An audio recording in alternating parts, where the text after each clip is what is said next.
What's up, guys? Here we are again. Yes, I am exhausted. I'm sure you can probably tell. This sinus infection's kicking my tail all over the place.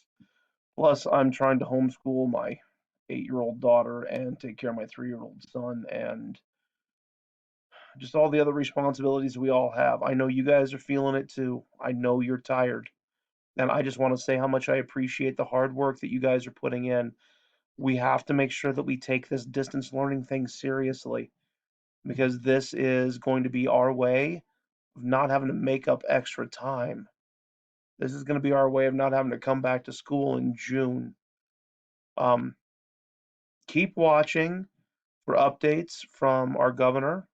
It appears that the State Department of Education is going to be the one that's making the call as to when we come back to school. So make sure that you're paying attention, because we may be continuing this distance learning thing for a while.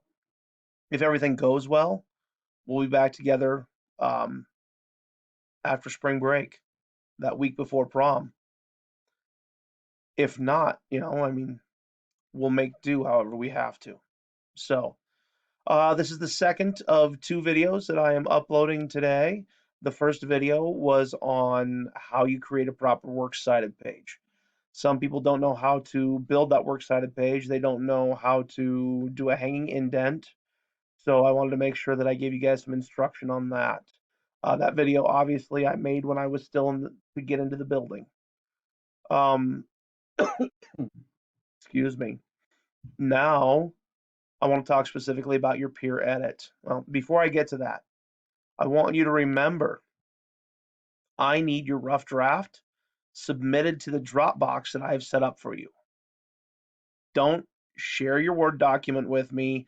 Don't share your Google Docs document with me. Deposit this in the Dropbox, because that's where I'm going to go. And if you guys have questions, if you specifically want me to edit your paper, please make sure you email me with that. I will look at the papers that I have an opportunity to look at. I can't promise I can look at all 120 some of your papers. I'm going to look at the ones that I have the opportunity to. There's my daughter Addison again. Say hi, Addison. She's brushing her teeth and getting ready for bed as I'm shooting my video in the basement. So, all right, rough draft should be submitted to the Dropbox at this point. You will also then need to submit for me this peer edit sheet. So take a look at this peer edit sheet, guys. This is the one that I gave you on Friday before we left school. It's also available in an electronic format on the homework calendar. So you've got evaluator name, that's you. And again, I'm going to grade you on the work that you do. I'm not going to grade you on whether someone edits your paper. I'm going to grade you on whether you edit someone else's. So evaluator name, that's you. That goes here, class and period and date, and then the name of the person whose paper you're evaluating. Now, I'm going to want you to fill out this sheet completely and then give it back to your partner, and I will collect it as soon as I can, as soon as we are back together. So some specific things that I want you to look for. Again, you see here, I want you to look for that hook in the introductory paragraph. I want you to look for the transition in that introductory paragraph, and then your thesis statement. And then I want you to tell, is this an argumentative or analytical paper? Again, the thesis statement is going to tell you whether it's an argumentative or analytical. It just depends on how that thesis statement is phrased. Tone of the paper. Sorry, I skipped that.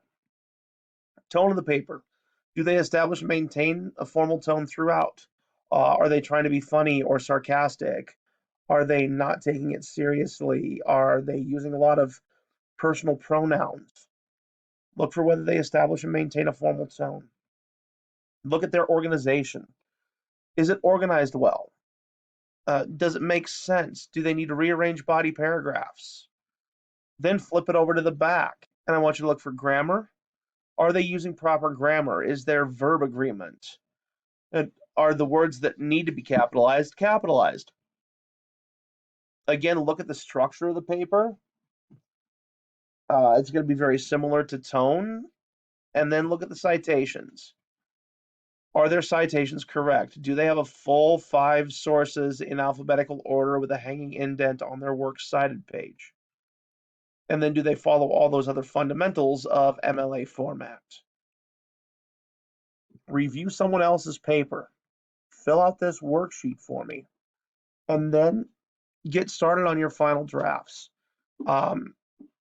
If you can't get someone else to edit this for you, if you want mom and dad to take a look at it for you, they can do that.